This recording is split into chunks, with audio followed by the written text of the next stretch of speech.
우리 같이 기도함으로 수요 예배 시작하겠습니다. 같이 기도하겠습니다. 하나님 아버지 앞에 나왔습니다. 우리의 모자람과 연약함과 두려움과 걱정과 때로는 우리의 모든 나태함까지도 아버지 앞에 내려놓고 이 시간 우리의 마음을 온전하게 아버지 앞에 드리기 원하오니 아버지 이 시간 우리를 만나주시고 만져주시고 깨닫게 하시고 다시 아버지께로 돌아가기 위한 우리의 마음이 시작되게 도와주옵소서. 아버지로 채워지는 시간, 하나님으로 기뻐하는 시간, 하나님의 뜻을 아는 시간, 아버지의 마음을 아는 시간이 되게 하여 주옵소서. 살아계신 우리 주 예수 그리스도의 이름 받들어 기도합니다. 아멘. 우리 찬송가 438장 같이 찬양하겠습니다. 찬송가 438장입니다. 내 영혼이 은총 입어 중한 죄짐 벗고 보니 슬픔 많은 이 세상도 천국으로 와도다. 할렐루야 찬양하세. 내 모든 죄 사함 받고 주 예수와 동행하니 그 어디나 하늘나라 주의 얼굴 뵙기 전에 멀리 뵈던 하늘나라 내 맘속에 이루어지니 날로 가깝도다. 할렐루야 찬양하세. 내 모든 죄 사함 받고 주 예수와 동행하니 그 어디나 하늘나라 높은 산이 거친 들이 조막이나 궁궐이나 내 주 예수 모신 곳이 그 어디나 하늘나라. 할렐루야 찬양하세. 내 모든 죄 사함 받고 주 예수와 동행하니 그 어디나 하늘나라. 아멘. 오늘 말씀은 마가복음 12장 28절에서 34절까지의 말씀입니다.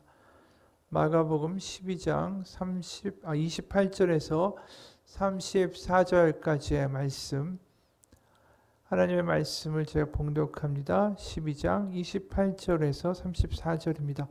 서기관 중 한 사람이 그들이 변론하는 것을 듣고 예수께서 잘 대답하신 줄 알고 나와 묻되 모든 계명 중에 첫째가 무엇이니까?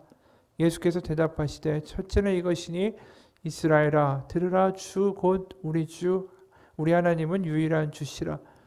내 마음을 다하고 목숨을 다하고 뜻을 다하고 힘을 다하여 주 너의 하나님을 사랑하라 하신 것이요. 둘째는 이것이니 내 이웃을 내 자신과 같이 사랑하라 하신 것이라. 이보다 더 큰 계명이 없느니라.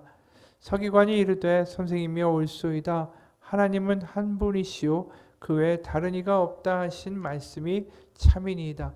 또 마음을 다하고 지혜를 다하고 힘을 다하여 하나님을 사랑하는 것과 또 이웃을 자기 자신과 같이 사랑하는 것이 전체로 드리는 모든 번제물과 기타 제물보다 나으니이다.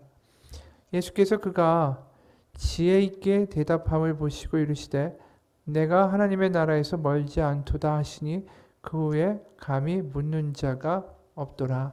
아멘. 오늘 이제 서기관이 등장을 하죠. 원래 서기관을 보통 율법사라고도 기록을 합니다. 근데 이들이 하는 일이 뭐냐면은 당시에 이제 모든 율법과 성경이 두루마리로 되어 있으니까 그것은 이제 필사해서 또 하나의 성경을 만드는 겁니다. 두루마리를. 근데 이제 히브리어 같은 경우에는 점 하나만 잘못 찍어도 글자가 이제 잘못되니까 이게 굉장히 세심한 일이고 공부를 많이 해야 되고 율법에 대해서 하나님의 말씀에 대해서 아주 통달한 사람들만이 일을 하게 되는 거죠. 그러다 보니까 굉장히 전문적인 일이고 또 하나님의 말씀을 다룬다라는 것은 굉장히 그 당시에 권위 있는 일이기도 했습니다. 그러다 보니까 이제 이 사람들이 성전, 특히 이제 율법사, 그리고 서기관, 제사장, 뭐 이런 사람들이 같은 부류로 속한 어떻게 보면 종교적인 지도자였던 거죠. 근데 이제 성전에 있으니까 예수님이 계시니까 와서 묻습니다. 뭐라고 묻냐면 모든 계명 중에 첫째가 무엇이니까? 한마디로 이제 으뜸되는 계명이 무엇입니까? 묻는 거예요. 왜냐하면 그 당시에 율법은 613가지가 있었어요. 248가지는 뭐뭘 하라라는 긍정의 명령이고 365가지는 무엇을 하지 말라라는 금지의 율법이었어요. 그러니까 뭐 피째 먹지 말라, 뭐 어떻게 하지 말라, 뭐 어떤 것은 취하고 어떤 것은 하지 말라, 안식일은 어떻게 해라. 그 613가지의 율법이 쫙 있으면 그 율법에서 가장 으뜸되는 우두머리의 계명이 무엇이냐라는 거예요. 그게 있을 때 그 정신과 그 율법을 가지고 다른 율법들을 전체적으로 일관성 있고 통일성 있게 해석할 수 있다라는 거죠. 그러니까 한마디로 이 으뜸되는 율법이 결국은 이 성경의 근본 정신이 무엇입니까? 라고 물은 거예요. 그러니까 이제 예수님이 거기에 두 가지 대답을 주셨어요. 이것은 쉐마죠. 신명기 6장에 나와 있는 쉐마의 말씀과 레위기 19장에 나와 있는 그 레위기 19장 18절에 나오는 이 말씀, 이웃을 사랑하라는 말씀이 두 가지가 이 성경 구약을 정리하고 아주 큰 이 범위를 그리고 그 정신을 관통하는 정신이 될 수 있는 것이 두 가지다라고 말씀을 하셨어요. 전에도 말한 적이 있는데 이 성경에 대해서 어떻게 율법을 정리할 수 있는가 이거에 대한 논의가 이제 탈무드에도 많이 나와 있습니다. 그 두 유명한 랍비가 있었어요. 힐렐이라는 랍비가 있었고 샴마이라는 랍비가 있었어요. 근데 이방인이 어느 날 샴마이라는 랍비에게 찾아와서 이야기를 했습니다. 이 토라, 율법이죠. 모세오경이죠. 이 토라를 내가 한 발로 서 있는 동안에 요약해서 설명해 주십시오. 그러니까 이제 샴마이는 그런 몽둥이를 들고 쫓아냈습니다. 모세오경의 양이 얼마나 많은데 그걸 그렇게 짧게 설명할 수 있는가라는 거죠. 근데 이제 힐렐이라는 랍비에게 찾아갔습니다. 그랬더니 힐렐은 그 모세오경 토라를 이렇게 요약할 수 있다라는 거예요. 내가 해악이라고 느끼는 것을 남에게 그 악을 행하지 말라. 그러니까 이게 전에 얘기했지만 황금률이죠. 황금률. 마태복음 7장 12절에 나와 있는. 그러니까 이것으로 요약을 했습니다. 그러니까 예수님은 어떻게 요약을 하신 거냐면 이거와도 비슷해요. 결국은 이제 이웃을 내 몸과 같이 사랑하고 하나님을 내 몸과 마음과 뜻을 다해 사랑하라. 그러면서 이 두 가지를 이야기하실 때 이게 결국 뭐냐면 십계명이죠. 십계명의 전반부는 하나님과의 우리와의 관계, 또 후반부는 나와 상대방과의 관계. 그러니까 이게 전반부는 하나님 사랑, 후반부는 이웃 사랑. 십계명의 요약이기도 하다라는 거예요. 근데 이제 31절 후반부에 이런 말씀하세요. 이 두 가지를 이야기하시고 이보다 더 큰 계명이 없느니라. 근데 이보다 큰 계명이다 할 때는 이 두 가지를 가리키니까 이 복수로 되어 있습니다. 지시사가 이것들. 그 다음에 나와 있는 그 계명이니라라고 하실 때 계명이 없다 하실 때 이 계명은 단수예요. 그러니까 결국 뭐냐면 이 두 가지가 결국 하나라는 거예요. 그러니까 하나님을 사랑하는 것과 이웃을 사랑하는 것이 하나로 뭉쳐져 있다. 그걸 이제 말씀해 주신 거죠.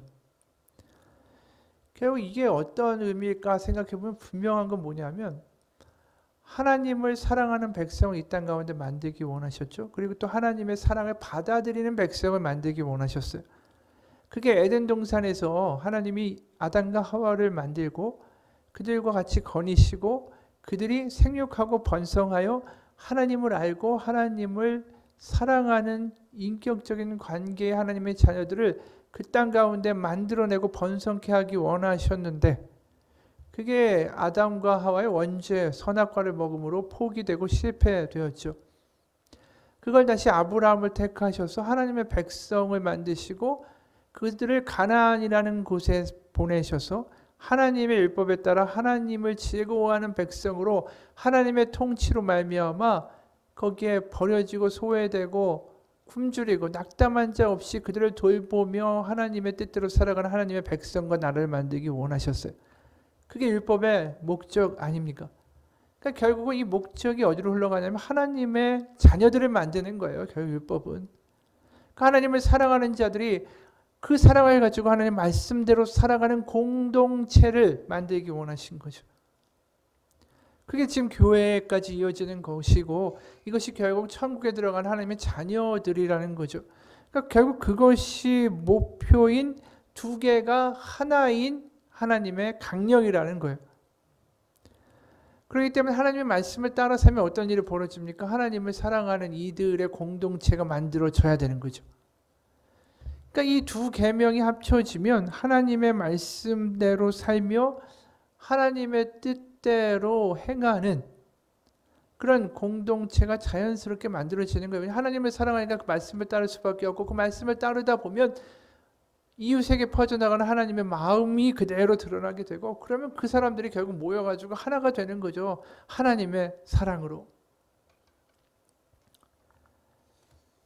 그게 하나님이 이스라엘에게 원하시는 모습이었어요. 근데 이스라엘의 모습이 어떠하냐 하면 그들이 성전 제사라는 것을 지키면서 결국 뭘 얘기합니까? 성전에 저번에 한번 우리가 11장에서 그 성전 정결하게 하시면서 거기에 이제 장사치들과 환전상들을 내어 쫓으시죠. 이 성전은 만민의 기도하는 집인데 너희가 강도의 소굴로 만들었다. 그럴 때 그 성전의 모습을 보여드린 적이 있어요. 성전에 바깥들이 있고 안뜰이 있고 지성소가 있고 뭐 이방인의 뜰, 여인의 뜰, 남자가 들어갈 수 있는 뜰, 그다음 제사장이 들어갈 수 있는 뜰. 그래서 그 공간 자체가 다 차별화를 시키는 공간들로 등장하고 있다는 걸 봤습니다. 그 얘기는 뭐냐면 가까이 갈수록 더 거룩한 사람이라는 거예요. 더 가까운 지성소에 들어갈 수 있는 사람일수록 자격이 있다라는 거죠. 결국 성전을 지어서 그들이 뭘 한 거냐면 하나님의 사랑의 공동체를 만드는 것이 아니라 구별되고 차별되는 공동체를 만들어간 거예요. 내가 너보다 낫고 내가 너보다 자격 있고 내가 너보다 더 거룩하다라는 거예요. 그러니까 너는 가까이 올 자격이 없어. 나하고 같이 붙어서 밥 먹을 자격이 있는 존재가 아니다라는 거죠. 그러다 보니까 수많은 차별이 존재하는 거예요. 그런데 그 차별 가운데 예수님이 같이 식사하신 그리고 같이 마시신 이들은 누구냐 하면 그 바리새인과 제사장들 기준에 보면 같이 밥 먹거나 대화할 자격조차 없는 이들이었다라는 거죠. 그러니까 결국 이스라엘에 남겨진 자, 버려진 자, 그리고 의인이 아니라 병자를 위하여 오신 예수님이 그들을 끌어당겨서 하나님의 식탁으로 당겨놓으신 거예요. 결국 뭐냐 하면 하나님이 원하시는 공동체의 모습은 차별과 구별의 공동체로 벽을 쌓는 공동체가 아니라 하나님의 말씀대로 서로 사랑하고 교제하고 그래서 하나님의 사랑의 법이 통치되는 공동체여야 한다는 거죠. 그러니까 차별의 법이 아니라 사랑의 법이어야 한다. 그거예요. 그러다 보니까 오늘 33절부터 34절에 이 서기관이 그 예수님의 말씀에 동의하면서 이렇게 얘기를 했어요. 선생님이 옳소이다. 하나님은 한 분이시요 그 외 다른 이가 없다 하신 말씀이 참이니이다. 그리고 또 마음을 다하고 지혜를 다하고 힘을 다하여 하나님을 사랑하는 것과 또 이웃을 자기 자신과 같이 사랑하는 것이 전제로 드리는 모든 번제물과 기타 제물보다 나으니이다. 결국 여기서 예수님의 그 취지를 알아들은 거예요. 뭐냐 하면 이 성전의 차별적인 제사가 중요한 게 아닙니다. 결국 나중에 성전은 예수님에 의해 철저하게 무너지죠. 결국 하나님은 그들이 만들어 놓은 모든 벽을 붕괴시켜버려요. 성전의 지성소의 휘장이 위부터 아래로 쪼개지면서 그들을 가르고 있던 모든 구별과 차별이 다 붕괴지고 우리들이 어떠한 자리에 있던 어떤 자이든 하나님께 나아갈 수 있다. 그럼 더 이상 이방인의 뜻, 여자의 뜻, 남자의 뜻, 또 무슨 제사장의 뜻, 이런 모든 자격들이 예수님의 십자가에 의해서 다 무너져 버린 거예요. 벽들이. 그러니까 지금 예수님이 십자가에 못 박혀서 하실 일에 대한 그 본질에 대한 이야기를 이 서기관이 한 거죠. 그러니까 예수님이 이렇게 말씀하실 수밖에 없어요. 예수께서 그가 지혜 있게 대답함을 보시고 이르시되 네가 하나님 나라에서 멀지 않도다. 하나님의 나라, 하나님의 가족, 하나님의 자녀들을 이 땅 가운데 만들어내기 원하시는 하나님의 뜻을 간파한 거죠. 그동안 하나님의 자녀가 되면 어떻게 해야 돼요? 경계선이 있어요. 유대인이어야 돼요. 그리고 남자여야 되고 거룩해야 되고 율법을 다 지켜야 되고 절기마다 올라가서 속죄제를 드려야 되고 그러한 벽을 소용이 없다라고 이야기하는 거예요. 그런 것보다 더 중요한 건 하나님을 사랑하고 그 사랑 안에 거하며 이웃을 사랑해서 하나님의 공동체를 만들어내는 거, 살리는 거, 회복시키는 거, 세우는 공동체가 이 땅 가운데 만들어지는 것이 하나님의 뜻입니다. 고백한 거죠. 이어 반대되는 이제 율법사가 하나 또 등장해요. 서기관과 율법사는 같은 사람입니다. 서기관을 율법사라고도 부르고 율법사를 서기관이라고도 부르죠.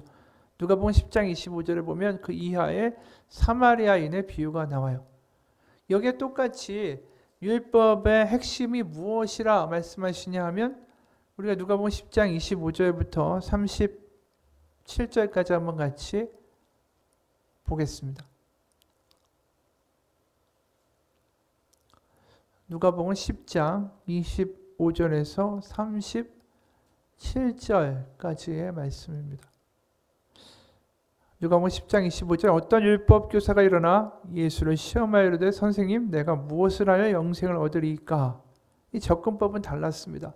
여기서 영생을 물었고 오늘 본문의 서기관은 모든 율법에 으뜸되는 강령이 무엇입니까? 물었죠. 그런데 대답은 똑같이 하세요. 예수께서 이르시되 율법에 무엇이라 기록되었으며 내가 어떻게 읽느냐? 대답하여되 내 마음을 다하여 목숨을 다하며 힘을 다하며 뜻을 다하여 주 너의 하나님을 사랑하고 또한 내 이웃을 내 자신같이 사랑하라 하였나이다. 똑같죠. 이 율법의 본질이에요. 그럼 예수께서 이르시되 내 대답이 옳도다. 이를 행하라. 그러면 살리라 하시니. 그렇죠. 이게 진짜라면 그것에 합당하게 살라. 그럼 된다. 그러면 네가 그렇게 살면 그것에 공동체가 만들어지고 하나님의 자녀들이 생길 것이다. 그랬는데 이제 사마리아인의 비유를 이야기하세요. 그거 왜 하시냐면 이 율법교사가 내 이웃이 누굽니까? 라고 물은 거예요. 30절에 예수께서 대답하여 이르시되 어떤 사람이 예루살렘에서 여리고로 내려가다가 강도를 만나며 강도들이 그 옷을 벗기고 때려 거의 죽은 것을 버리고 갔더라. 마침 한 제사장이 그 길로 내려가다가 그를 보고 피하여 지나가고 여기 이제 핵심이 있는 거죠. 뭐냐면 이 길이 어디냐면 예루살렘에서 여리고로 가는 길이에요. 그러니까 이제 예루살렘으로 가는 길이 아니라 여리고로 간다라고 했죠. 그러면 제사장이 지금 제사를 드리러 가는 길은 아니라는 거예요. 방향이. 그럼 이제 제사를 드리러 갈 때는 시체를 만지면 부정하기 때문에 율법에 따라 제사를 드릴 수 없습니다. 그러니까 예루살렘으로 가는 길이었다라면 그것을 이해할 수도 있겠지만 그게 아니잖아요. 예루살렘에서 여리고로 가는 길에 제사장이 이를 봤습니다. 그럼 당연히 어떻게 해야 되죠? 구해야 되죠. 근데 그냥 피하여 지나갔대요. 또 이와 같이 한 레위인도 그곳에 이르러 그를 보고 피하여 지나가듯 둘 다 율법을 너무나도 잘 알고 또 하나님께 그 당시에서 내가 하나님께 너보다는 가까이 있지 라고 자신하던 사람들의 행동이에요. 그런데 이제 어떤 사마리아 사람은 33절에 여행하는 중 거기에 이르러 그를 보고 불쌍히 여겨 가까이 가서 기름과 포도주를 그 상처에 붓고 싸매고 자기 짐승에 태워 주막으로 데리고 가서 돌보아 주니라. 그 이튿날 그가 주막 주인에게 데나리온 2를 내어주며 이르되 이 사람을 돌보아 주라. 비용이 더 들면 내가 돌아올 때에 갚으리라 하였으니 내 생각에는 이 세 사람 중에 누가 강도 만난 자의 이웃이 되겠느냐? 이르되 자비를 베푼 자니이다. 예수께서 이르시되 가서 너도 이와 같이 하라 하시니라. 이게 그냥 간단하게 누군가를 도왔다라는 취지의 이야기가 아니에요. 뭐냐 하면 이 사마리아인이 그 다음에 갑자기 등장해요. 그러니까 그러니까 제사장이나 레위인까지는 같은 유대인이니까 별 문제가 없어요. 그런데 이 사람들이 좀 위선적이다. 이 정도까지는 이제 이해할 수 있지요. 근데 사마리아인이라는 것은 어떤 존재입니까? 보통 유대인들은 사마리아인들의 땅을 밟고 지나가려고 조차 하지 않아요. 왜냐하면 느헤미야서를 우리가 읽다 보면 예루살렘 성벽을 건축할 때에 그들을 회방하고 방해했던 이들이 누구냐면 사마리아인들이었어요. 그리고 이들은 순수한 유대인의 혈통도 아니죠. 아수르에게 먼저 멸망한 북이스라엘의 사람들, 거기에 아시리아죠. 그 나라가 와서 다시는 모반을 일으키지 못하도록 아시리아 사람들을 이주시켜서 혼혈민족을 만들어 버렸어요. 그러다 보니까 이들에게는 다른 모세오경이 존재했습니다. 유대인들과 다른 모세오경이 있었고 그들은 또 다른 선지자를 기다렸고 그들은 예루살렘이 아닌 세겜과 그리심산 그곳을 중심지로 생각했어요. 그러다 보니까 결국 유대인들에서 보면은 뭐죠? 이단이에요. 완전한 이단. 그러니까 아예 접촉조차 할 수 없고 매우 부정한 인간들이라는 거죠. 그런데 지금 강도당해서 거의 죽을 뻔한 사람에게 가장 충격적인 일이 뭐냐면 강도를 당했다라는 일보다 그 사마리아인이 나에게 다가오고 있다라는 거예요. 그 사마리아인이 나한테 와서 나를 도와요. 이건 진짜 의외의 일이고 유대인에게는 충격인 일이에요.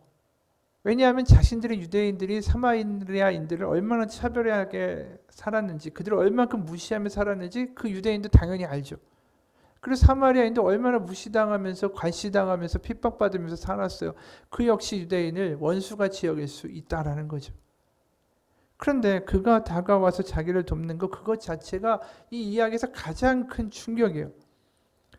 결국 뭐냐면 이 사마리아인이 벽을 넘어간 거예요. 벽을. 그러니까 예를 들어서 성전의 기준에서 따르면 이방인의 뜰, 그 다음에 여인의 뜰, 남자의 뜰, 제사장의 뜰이라고 그러면 이방인의 뜰에조차 들어갈 수 없는 게 사마리아인이었어요. 근데 이 사람이 붕 뛰어서 그걸 뚫고 들어온 거예요. 그런데 그걸 들어올 때 그의 마음이 어땠냐면 33절에 보면 그를 보고 불쌍히 여겼다라고 돼 있어요. 여기 불쌍히 여겼다라는 것은 스플랑크 니조마이라는 헬라어예요. 이게 여러 번 이야기했죠. 이게 어디에서 주로 쓰였냐면 예수님의 마음에 의해서 쓰였어요. 결국 이게 단장의 슬픔이라고 하잖아요. 그 내장까지 아픈 고통이에요. 그래서 우리가 복음서를 읽다 보면은 그 단어가 쓰인 건 이 사마리아인하고 예수님밖에 없어요. 마태복음 9장 36절에 보면은 추수할 일꾼이 없어 민망히 여기셨다. 그리고 마태복음 14장 14절에는 오병이어 그 사건이 이전에 그들이 막 굶주리며 예수님께로 모여 달려드는 것을 보고 불쌍히 여기셨다. 그리고 마태복음 20장 34절에는 여리고로 가시다가 소경들이 우리를 불쌍히 여겨 주옵소서라고 이야기할 때 그들을 민망히 여기사, 그러니까 불쌍히 여기사 그들의 눈을 만지시고 고쳐주셨다. 누가복음 7장 13절에 보면 나인성 과부가 자녀를 잃고 엉엉 울 때 그것을 보면서 주님이 불쌍히 여기셨다. 다 이렇게 쓰였던 단어예요.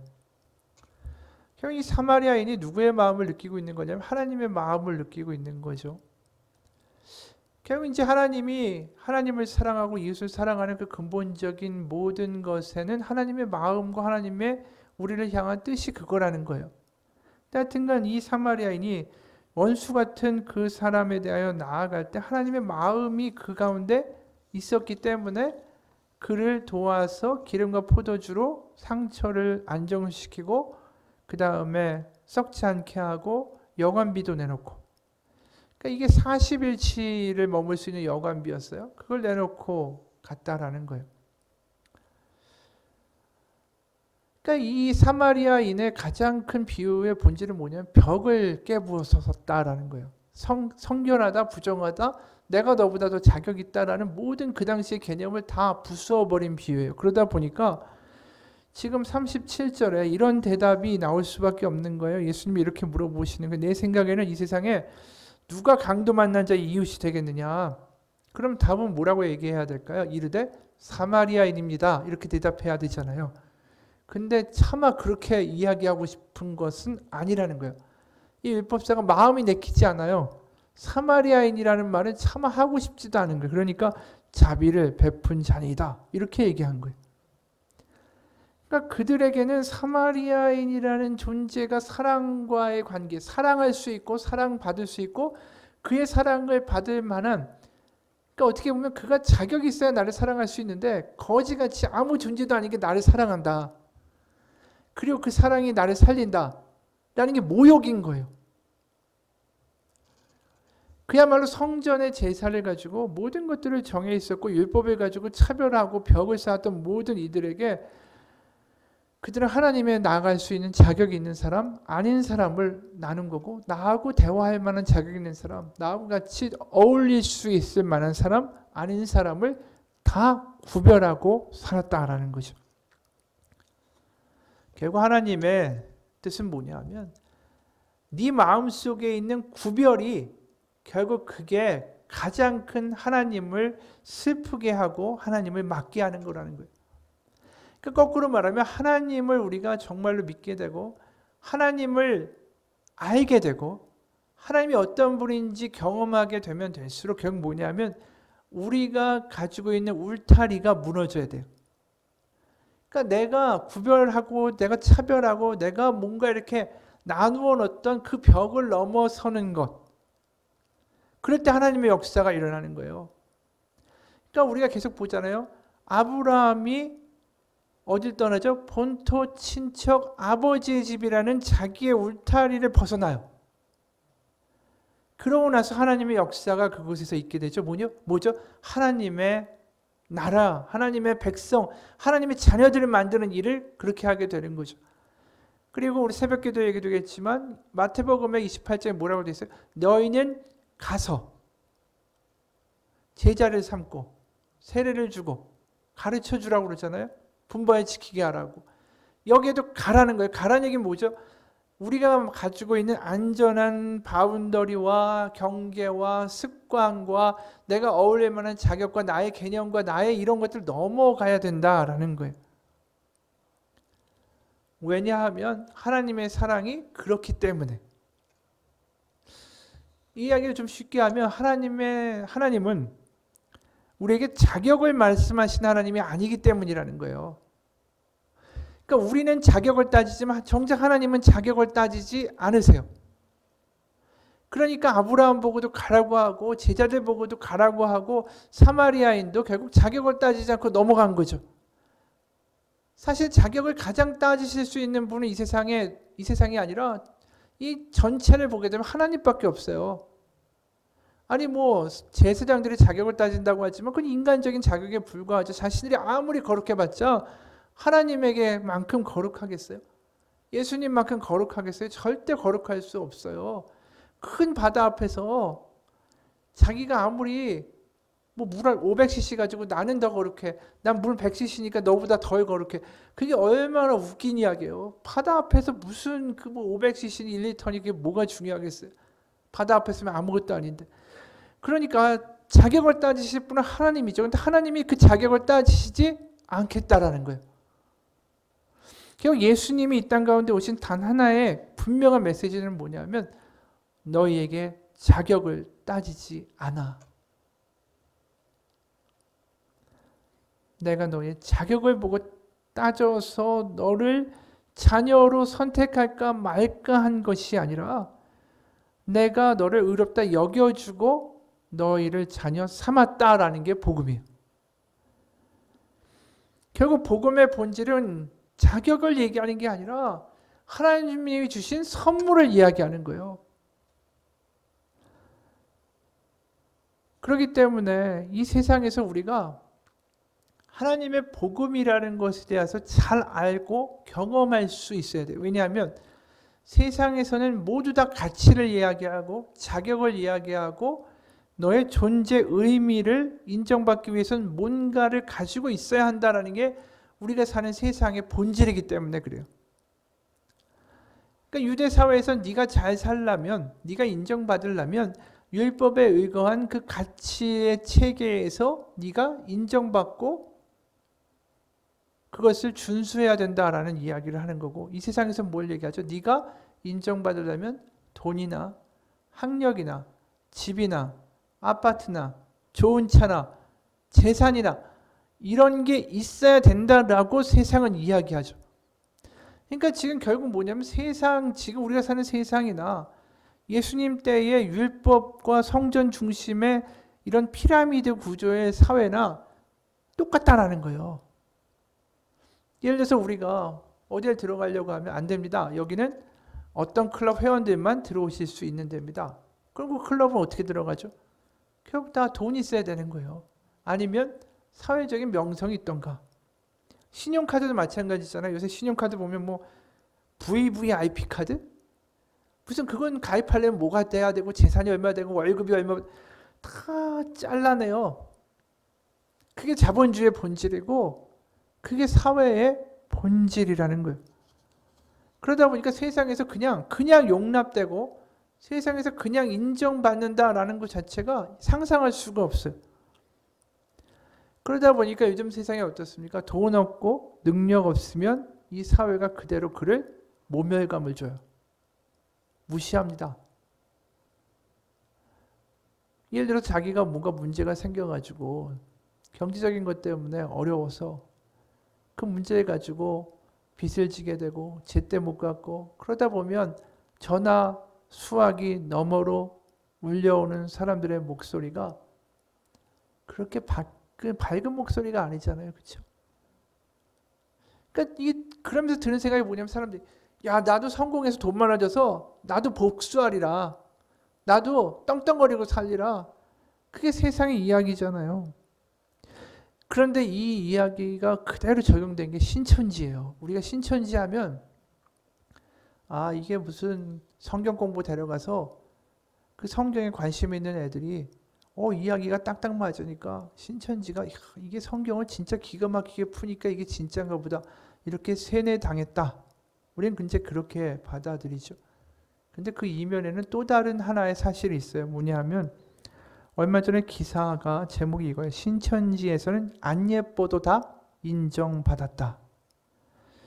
CBS의 변상욱 기자라는 분이 있는데 이분이 이제 신천지 연구 전문가예요. 이분이 이렇게 얘기합니다. 문제가 있다고 느껴도 신천지 자체에 문제가 있다 스스로 느껴도 자기 효능감을 느꼈던 짜릿한 기억 때문에 신천지에서 벗어나기가 어렵다라고 진단했다.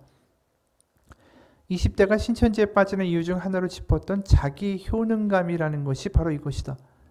지난 19일 만난 정현 씨의 말도 궤를 같이 한다. 다른 데서는 인정받을 수 없는 것들을 신천지에서는 인정받아요. 여기는 지파. 여기는 이제 12개 지파로 그렇게 나눴잖아요. 지역별로. 여기는 지파별로 필요한 사람이 다 있어요. 예쁘거나 능력이 뛰어나지 않아도 이 사람을 필요로 하게끔 만들어주는 거예요. 신천지 안에서는 다 인정받는 거죠.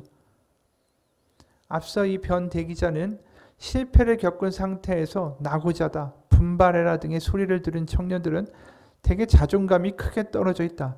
신천지는 이런 사람들의 약점을 파고든다라며 당신도 세상을 바꿀 수 있다라는 허황된 희망의 메시지를 건넨다라고 짚었다. 자존감이 떨어져 있는 청년들이 신천지 안에서 인정받음으로써 위로받고 자신의 모든 것을 헌신하게 된다라는 것이다. 전도하기 위해 진짜 연극팀을 만들거나 심리 상담소를 만들기도 해요. 그러면 본인들이 어떻게든 전도에 도움되기 위해 자기 능력을 진짜 다 쏟아 부어요. 그럼으로써 인정받으니까요. 하나님의 제사장이 될 수 있겠구나라는 생각이 들게 만들죠. 물론 그 안에서도 경쟁은 있다. 외모가 빼어날 경우 아나운서를 시키는 등의 선별적 대우가 존재한다. 그럼에도 순응하게 된다고 했다. 본인의 쓸모를 찾았기 때문이다. 정현 씨는 사회와 같은 서열 계급이 그 안에도 있고 심하지만 거기에 순응하게 만든다라면 어차피 사회에 나가도 신천지보다 인정받는 위치가 낮을 것을 아니까 그냥 그 안에서 만족하고 순응하고 살게 만든다라고 했다. 그리고 신천지에서 나온 청년들이 이렇게 말한다. 신천지에서 나올 이들이 돌아갈 곳을 좀 만들어줬으면 좋겠어요. 신천지에, 세상에 상처를 받아 갈 곳 없는 사람들이 되지 않게 그들이 세상을 좀 받아들일 수 있게. 이게 무서운 이야기예요. 그들이 신천지에 빠지는 이유는 뭐냐면 자신의 존재감이 인정받는다라는 거예요. 그러니까 지금의 사회가 청년들에게 어떤 사회인가? 그 사회에서 그들이 가치에 대한 존중과 대우를 받지 못하니까 그들이 신천지로 빠져나가게 된 거예요. 이 교회의 책임이기도 하지만 동시에 사회의 책임이라는 거예요. 그러니까 근본적으로 자격과 인정에 대한 것이 이 인간의 근본적인 속성 안에 들어있고 그것이 우리 가운데 만족되지 않을 때 그게 문제가 생기는 거죠. 그러니까 우리가 지금 얘기하는 그 성전의 세상에서도 인정받지 못하는 사람들, 지금도 이 사회에서 인정받지 못하는 사람들. 그런데 하나님은 뭘 얘기하시냐면 세상이 말하는 자격을 이야기하시는 게 아니에요. 네가 용납된 것을 네가 믿어야 된다. 어떻게? 하나님의 사랑 안에서, 십자가 안에서. 그러니까 하나님은 자격을 이야기하시는 게 아니라 너는 이미 나에게 용납됐고 나에게 인정받았고 넌 나의 자녀야. 그걸 우리 가운데 믿게 하고 싶어 하세요. 근데 우리가 그걸 못 믿어요. 그걸 못 믿고 두 번째로 뭘 믿냐면 자꾸만 사회의 기준을 믿어요. 내가 하나님께 용납된 것으로 기뻐하는 것보다 사회에 누군가에게 용납되고 인정받는 것이 더 큰 기쁨이 되고 있다는 거죠. 그러니까 진짜 우리가 하나님을 사랑하라는 이야기는 뭐냐면 너의 가치의 기준이 누군가에게 인정받는 데에서의 기쁨으로 있지 않고 너의 가치의 기준과 너의 존재의 의미는 하나님께 인정받는 데에 있어. 너는 용납되었어. 그게 얼마나 기쁜 소식인지 아니? 그 이야기를 하는 거예요, 지금. 우리가 부족하고 하나님 앞에 무슨 자격으로 서겠어요. 그런데 하나님은 우리 가운데 십자가를 보내셔서 그 아들을 먼저 죽이시고 하나님과 우리 사이에 있는 커다란 벽을 다 무너뜨리셨어요. 우리가 하나님께로 갈 수 있는 길이 열렸고 우리가 하나님의 상속자가 되고 하나님의 양자가 되었다라고 이야기해요. 그게 저번 주에 얘기했지만 그게 얼마나 무거운 단어인지. 그 당시에 정말 별 볼 일 없이 살던 사람에게 상속자라는 단어, 양자라는 단어, 그게 얼마나 강력하고 무게 있는 단어인지 몰라요. 그게 하나님의 양자가 되고 하나님의 상속자가 됐다. 그래서 하나님은 나를 사랑하시고 나를 용납하시고 세상에서 그렇게 나를 이야기하고 자격 안 된다 이야기하지만 그거와 상관없이 하나님이 나를 받아주셨다. 그게 하나님의 사랑이다. 세상은 네 자격이, 네 꼴이, 네가 가진 것이, 네 형편이, 너의 수준이 이거밖에 안 된다라고 이야기할 때 하나님은 그거에 전혀 상관하지 아니하시고 나를 받아주셨다. 회개는 뭘까요? 회개는 뭐냐 하면 내가 사람들에게 세상에 인정받는 것을 좋아하는 것보다 하나님이 나를 사랑하시는 것에 더 감격하는 것이 회개예요. 그러니까 내가 하나님께 받아들여졌다라는 게 기뻐야 돼요. 내가 누군가에게 상급자에게 인정받아서 진급하고 내가 세상 친구보다 돈을 좀 더 벌어서 그들의 부러운 인식을 받는 것 자체가 나의 기쁨이 아니라 하나님이 이런 나를 그래도 용납하시고 나를 포기하지 않으시고 나를 자녀 삼으셨다. 나는 상속자다. 난 하나님의 양자다. 하나님의 자녀다. 그게 나에게 기쁨으로 오게 될 때 그게 회개가 된 사람의 증상이에요. 그래서 에베소서에 보게 되면 5장 1절부터 4절까지 이렇게 말씀하죠. 그러므로 사랑을 받는 자녀같이 너희는 하나님을 본받는 자가 되고. 그러니까 이 에베소서 5장의 처음 시작이 뭐냐면 사랑받는 자녀라는 거예요.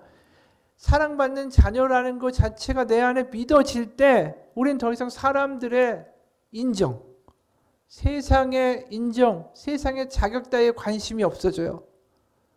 하나님의 사랑받는 자녀라는 게 경험되고 느껴지고 확신되면, 그러면 2절에서 뭐라고 해요? 그리스도께서 너희를 사랑하신 것 같이 너희도 사랑 안에서 행하라. 그는 우리를 위하여 자신을 버리사 향기로운 제물과 희생 제물로 하나님께 드리셨느니라. 뭐예요? 먼저 얘기하는 게 하나님의 사랑이에요. 네가 하나님의 사랑을 알라라고 얼마나 사도 바울이 이야기해요. 사랑에 하나님 그리스도의 사랑에 깊음과 너비와 폭과 그것을 알아. 그리스도의 충만함으로, 그리스도의 사랑의 충만함으로 너에게 풍성하시기를 내가 구하노라. 결국 우리가 하나님에 대해서 하나님이 좋은 것을 우리 가운데 허락하신 것을 좋아할 줄 아는 게 능력이에요. 하나님 항상 그런 얘기를 하세요. 내가 너에게 좋은 것을 주었으니 네가 그것을 받으라. 그리고 네 것을 버리고 그 좋은 것을 취하라. 근데 세상은 거꾸로죠. 네가 좋은 것을 받으려면 네가 자격이 돼야 된다. 그게 아니에요. 주어진 것을 받으라 이거예요. 받으라. 받을 수 있는 사람이 능력이에요. 이미 우리에게 주어진 것에 대하여 하나님께 우리의 마음을 드릴 때에 그것을 부어주신다고 하셨잖아요. 하나님께 우리의 마음을 드리면 하나님이 이미 이루어 놓고 허락하신 것을 우리 가운데 허락하세요. 하나님의 사랑을, 사랑받는 자녀라는 것을 우리가 모르고 살기 때문에, 그것에 대한 목마름이 없기 때문에, 그것에 대하여 우리가 마음을 들이지 않기 때문에 하나님이 약속하신 모든 복과 하나님이 주시는 은혜를 경험할 수 없는 거예요.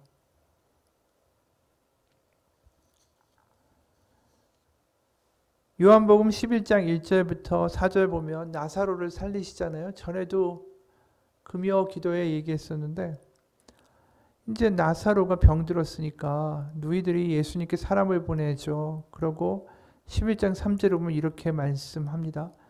그 누이들이 예수께 사람을 보내 이르되 주여 보시옵소서 사랑하시는 자가 병들었나이다. 이게 얼마나 강력한 말인지 몰라요? 누이들이 고쳐주십시오, 고쳐주십시오 이런 요구를 하지 않아요. 그냥 이 말 한마디가 얼마나 강력한지 몰라요. 사랑하시는 자가 병들었나이다. 이것을 하나님께 요구하는 게 아니라 하나님의 사랑에 대한 확실한 믿음이에요. 하나님이 사랑하시는 것은 너무나도 분명합니다. 그 다음에 어떠한 일이 있던 그것은 하나님께서 하실 일입니다. 그렇기 때문에 사랑하시는 자가 지금 병들었습니다. 바로 그 사랑에 대해서 사랑받는 자녀로서의 기도가 여기 들어있는 거예요. 그렇죠? 우리가 사랑받는다라는 것에 대해서 감격하고 그 무게와 깊이가 어떤 건지 알면 우리의 기도가 바뀌어요. 세상에서 인정받기 위해서 무엇을 달라라고 요구할 필요가 뭐가 있겠어요? 하나님이 사랑하시는 제가 어떻습니다. 그냥 그 말 자체를 아버지 앞에 고백할 때, 그때 하나님이 우리 가운데 가장 선한 것으로 우리의 삶 가운데 역사하심을 경험하게 되는 거죠. 우리는 연약해요, 다. 하지만 하나님이 사랑하신다고 하십니다. 그것이 저 십자가의 하나님의 약속이에요. 어떤 분이 이런 이야기를 했습니다.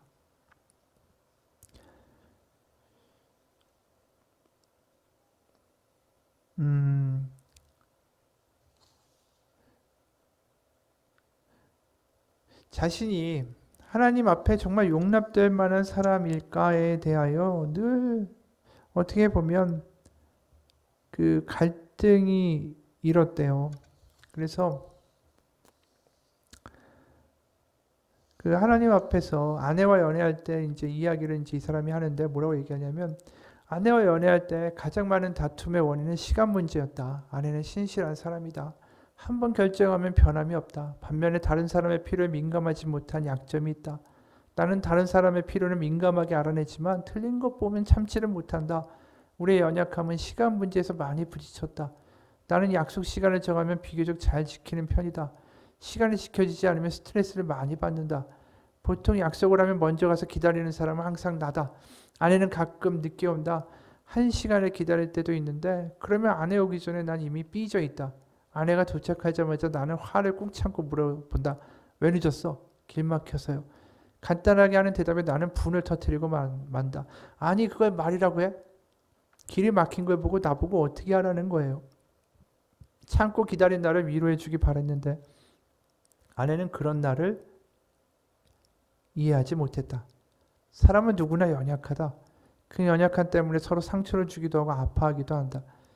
우리의 연약함을 철저히 인정하고 주님 앞에 나아갈 때만 우리는 서로의 연약함을 채울 수 있다. 관계 속에서의 갈등은 대부분 연약함이 부딪힐 때 일어난다. 어느 한쪽이 연약함에 대해서 훈련되어 있어서 상대방을 배려할 수 있다면 부딪히지 않지만 서로가 약하기 때문에 부딪히고 싸우고 아픈 것이다. 이 이야기가 굉장히 의미 있죠. 우리가 약하기 때문에 서로 싸우고 갈등이 일어나는 거예요. 그럼 이웃을 내 몸과 같이 사랑하려면 어떤 일이 벌어져야 되냐면 내가 하나님 가운데 풍성해져야 되죠. 풍성해져야 이웃과의 갈등이 안 생기고 아내와의 갈등도 안 생기고 남편과의 갈등도 안 생기고 자녀와의 갈등도 안 생기고 우리 성도들끼리의 갈등도 안 생기는 거예요. 그럼 내가 풍성해지는 길은 뭘까요? 하나님의 사랑에 대하여 감격할 수 있어야 된다는 거죠. 하나님이 우리를 얼만큼 사랑하시는지에 대해서 우리가 그것을 알 때에 우리의 주변이 변하는 거예요. 결국 하나님을 사랑하고 이웃을 사랑하는 것의 본질은 뭐냐면 하나님이 어떤 분이신지를 우리가 완전히 거기에 대하여 감격하고 감사할 수 있을 때 일어나는 거예요. 내가 사랑받는 자녀라는 거에 대하여 내가 절감하기 시작할 때 나는 하나님을 사랑하게 되고요.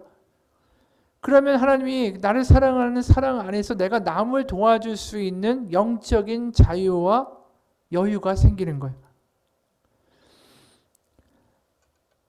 아까 그러기 때문에 이 나사로의 기도가 얼마나 이 말이 얼마나 대단합니까? 사랑하시는 자가 병들었나이다. 이런 기도를 할 수 있으면 아파도 마음 가운데 평화가 있어요. 이게 능력이에요. 우리가 아까도 얘기했지만 하나님의 사랑 안에 거하고 주님이 내 안에 내가 주 안에 거한다라는 건 하나님의 사랑 안에 거하는 거예요. 하나님이 나를 사랑하신다. 날 포기하지 아니하신다. 내가 지금 이 모양 이 꼴이다 할지라도 하나님은 나를 받아주셨고 하나님의 양자고 하나님의 자녀다. 그거에 대한 감격과 확신이 있어야 어려운 환난과 위기 가운데 뚫고 지나가는 거예요. 그럴 때 내가 나의 힘으로 하려고 하면 사람들은 술 먹고 누군가에게 화내고 누군가한테 악을 쓰고 그걸로도 해결 안 되면 사고를 치게 되죠. 이건 온전히 하나님 안에서 나의 일생이 나의 삶이 받아들여졌다라는 것 자체를 확신하지 않으면 우리는 하나님 가운데서 그런 어려움들을 이겨나갈 수가 없어요. 우리는 어느 순간이든 간에 누군가에게 인정을 받고 그것을 붙들고 사는 사람들이에요. 아까 얘기했죠. 사회로부터 인정받는 걸 좋아한다는 건 뭡니까? 세상이든 사람이든 돈이든 그것을 붙잡고 사는 거예요. 인정받고자 한다는 건 붙잡는 거예요. 거기에 예속되는 거고 그것이 바로 우상이 되는 거죠. 우리가 인정받는 상대가 누구냐가 그 사람이 나의 모든 걸 쥐고 있는 거예요. 하나님을 즐거워하고 하나님께 인정받는 게 그렇게 좋은 사람은 하나님을 사랑하는 거고요. 돈 버는 것과 사람들에게 인정받는 걸 좋아하는 건 그 사람이 그의 우상이 되는 거예요. 우리는 어느 순간에든 간에 뭔가를 붙잡고 믿고 의지하지 않으면 살 수 없는 사람들이에요. 통장의 잔고를 믿든지 날 도와줄 사람을 믿든지 부모를 믿든지 아내를 믿든지 남편을 믿든지 누군가를 믿어요. 근데 가장 중요한 건 하나님을 믿어야 된다는 거죠. 그게 어떤 아버지신지를 분명히 알 때 그 사랑이라고 우리가 자꾸만 사랑 타령하는 게 아니라 하나님의 사랑이 어떠한지를 경험하는 게 우리의 본질이라는 거예요. 그게 믿음의 본질이에요. 그래서 사순절에 가장 중요한 게 뭐냐면 우리가 사랑받는 자녀라는 것을 다시 한번 경험하는 겁니다. 줄리 캔리스라는 사람이 이런 얘기를 했어요. 영적 광야의 계절이 내게 찾아왔을 때 풍요로웠던 지난 날들이 내 곁을 맴돌았다. 입덧하고 울고 칭얼대는 아기들, 예배 중에도 바로 갈아주지 않으면 안 되는 젖은 기저귀들, 나는 그런 것 때문에 완전히 탈진해버렸고 그러면서 10년의 세월을 그냥 허송세월해버렸다고 나는 생각했다. 어느 날 나는 아이들을 잠옷 차림으로 허둥지둥 교회에 데리고 와서는 그리고 앉아서 그리스도에게서 나는 단절되어 버렸다라고 느끼는 기진맥진한 엄마였다. 그 시절에 나는 나의 영적 가뭄이 내가 어린 아이들을 키우면서 절절매느라 제대로 훈련받지 못하고 있기 때문이라고 생각했다. 나의 신앙은 풍요, 다시 말해서 온전하게 예배하고 온전하게 기도에 집중할 수 있고 뜨거운 헌신이 가져다주는 어떤 만족감 가운데서 성장할 수 있을 거다. 그 풍요 가운데서만 성장할 수 있을 것이라고 확신했다. 하지만 나는 잘못 알고 있었다. 주님은 침묵 가운데 말씀하신다는 것을 배우기까지 몇 년이 걸렸다. 그리고 내가 주님을 붙잡고 있는 것보다 훨씬 더 단단히 주님이 나를 붙잡고 계시다라는 것을 배우기까지 다시 몇 년이 걸렸다. 그리고 은혜는 실패와 결핍과 고립의 시기에 가장 잘 이해할 수 있다는 것을 깨닫기까지는 더욱 많은 시간이 걸렸다. 그 광야의 시간을 되돌아보니 내가 힘들게 얻은 그것은 곧 사순절의 진실이다. 우리가 늘 생각하는 사순절은 엄격한 규율과 자기 부정의 시간이지만 사실 사순절은 이보다 훨씬 더한 것을 우리에게 말한다. 우리가 사랑받고 있음을 깊이 이해하는 것이 그것이다. 그리스도의 삶이 그것을 드러내는 삶이었다. 광야에서 사탄과 맞서신 이야기에서 우리는 예수께서 시험을 이기신 것은 그의 신성, 바로 그 하나님이시기 때문이라고 쉽게 단정한다. 그러나 초기 교회는 다른 관점을 가지고 있었다. 그들은 광야에서 예수님이 보여주신 능력은, 그러니까 사탄을 이긴 능력은 바로 그 광야의 시험 사건 직전에 곧 요단강에서 예수님이 세례받으신 것으로부터 비롯된다고 믿었다.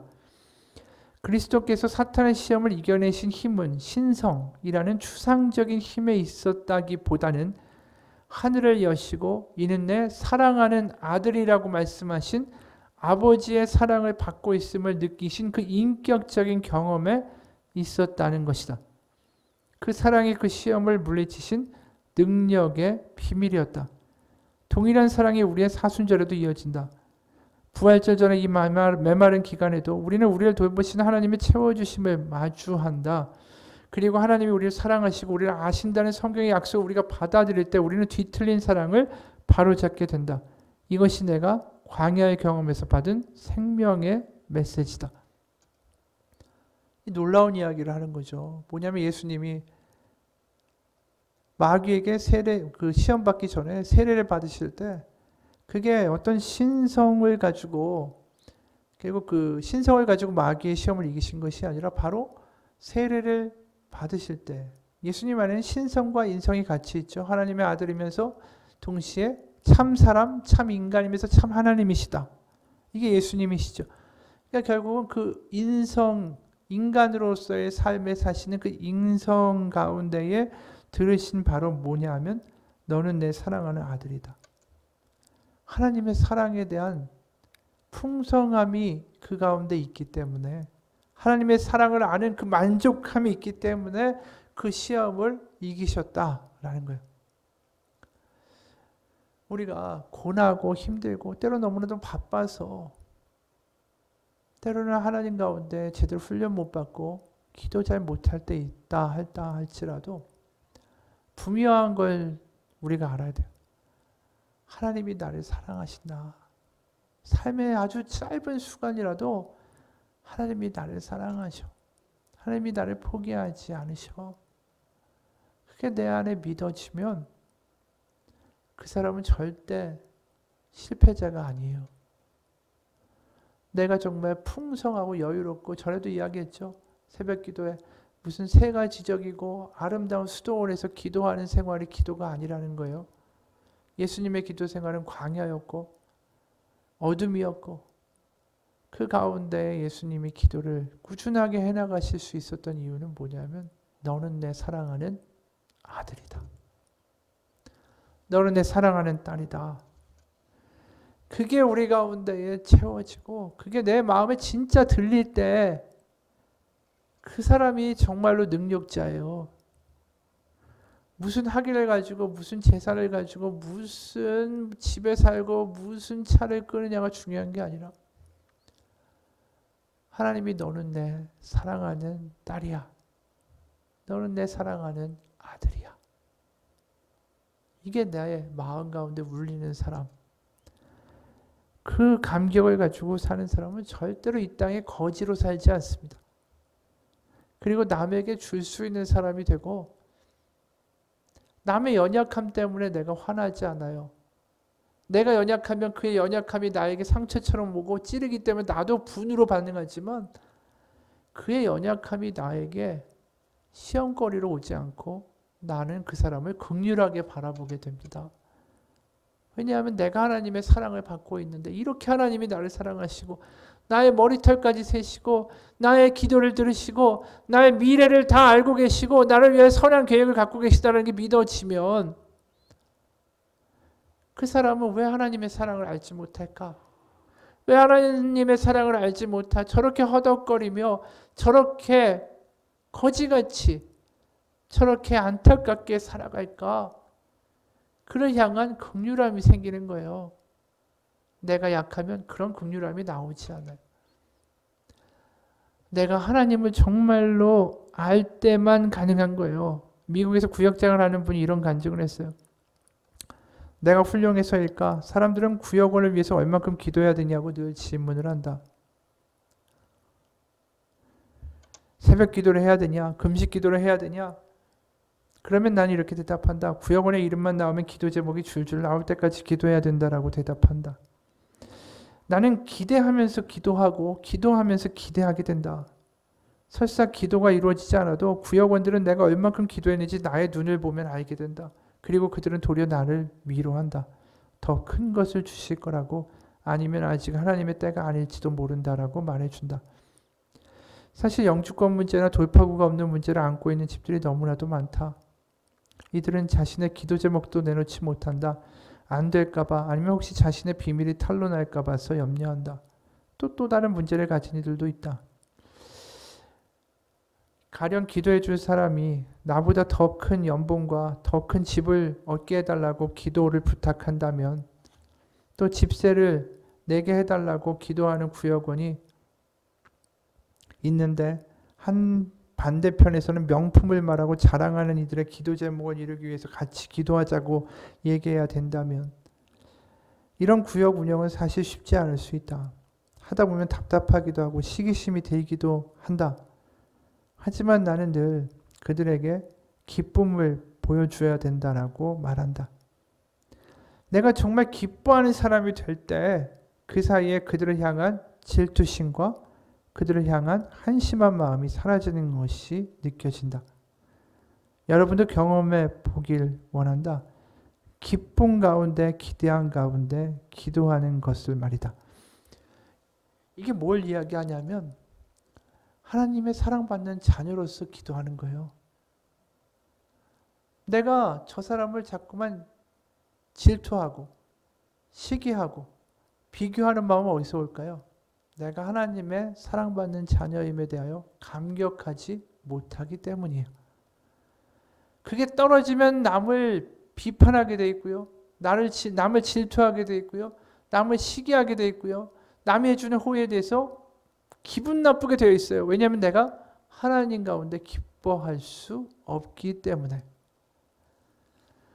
오늘 이야기는 결국 하나로 갑니다. 하나님의 사랑이 어떠한 것인지, 하나님이 나를 자녀 삼기 위해서 어떻게 하셨는지, 저 십자가는 과연 우리에게 무엇을 말하는지, 하나님의 사랑 안에 거하라 라고 성경은 이야기합니다.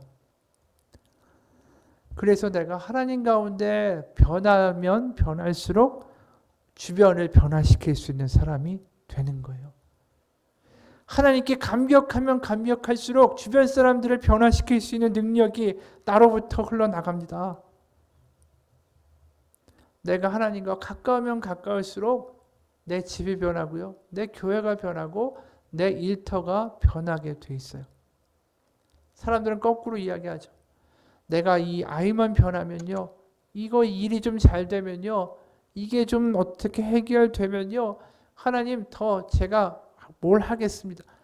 완전히 바뀐 거죠. 왜냐하면 하나님하고 가까우면 하나님을 내가 더 사랑하는 그 마음, 하나님이 주시는 마음이 생기면 거꾸로 내가 나를 통해서 하나님의 가정도, 직장도, 일터도 변화시키실 텐데 이게 되면 내가 뭘 하겠다라는 그 기도만큼 얼마나 답답한 기도가 어디 있어요.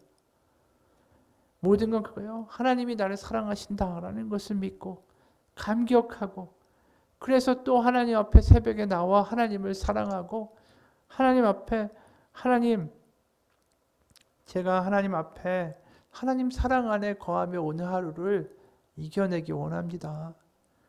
제가 저를 사랑하시는 하나님을 제가 사랑하고 그 사랑 안에 거하여 이 땅 가운데 저를 통하여 하나님의 은혜가 흘러가게 하여 주옵소서. 오늘 하루가 하나님의 하루가 되게 하여 주옵소서. 이게 네 몸을 다하고 마음을 다하고 뜻을 다하고 하나님을 사랑하는 거예요. 하나님은 이기적인 하나님이 절대로 아닙니다. 하나님이 이렇게 사랑하니 너희도 그 사랑을 감격하고 그 사랑 안에 거하여 그 사랑을 가지고 이웃을 사랑하라는 거죠. 그래서 요한복음 3장 16절에 그냥 줄줄줄 배우는 암호나 주문 같은 게 아니에요. 하나님이 세상을 이처럼 사랑하사 하나님이 나를 이처럼 사랑하사 독생자를 주셨으니 그게 복음입니다. 그 감격을 가지고 살아가는 오늘 하루 또 매일매일 되시길 주님의 이름으로 축원합니다. 하나님 아버지 신앙생활하면서 낙담하고 때로는 삐지기도 하고 하나님 왜 나의 기도를 들어주시지 않나요? 라고 우리가 시험 가운데 들어갈 수 있습니다. 하지만 낙담할 때 생각해야 됩니다. 하나님 나 사랑하셔. 나의 감정은 우울로 들어갈 수 있습니다. 그럴 때 생각해야 됩니다. 하나님은 나를 사랑하셔. 세상은 이야기합니다. 네 꼬라지나 네 주제를 봐라. 네가 뭘 어떻게 되겠니? 그럴 때 우리는 외쳐야 됩니다. 하나님은 나를 사랑하셔. 그 복음이 세상을 이기는 힘입니다.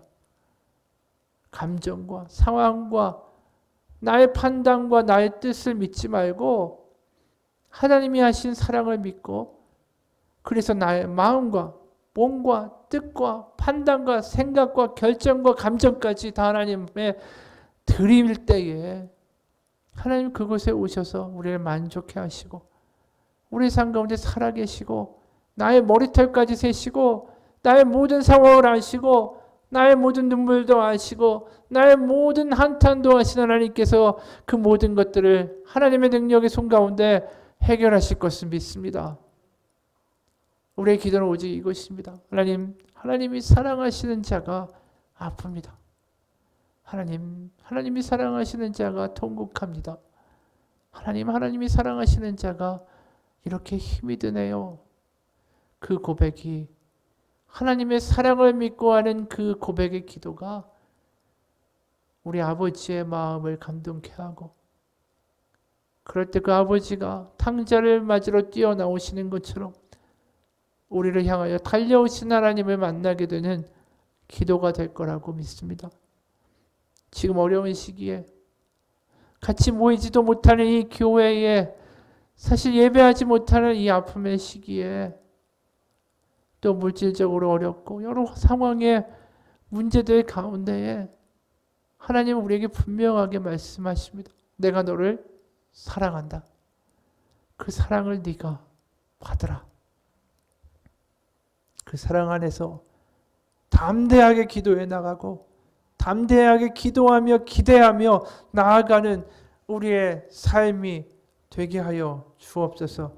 살아계신 우리 주 예수 그리스도의 이름 받들어 기도합니다. 아멘. 하늘에 계신 우리 아버지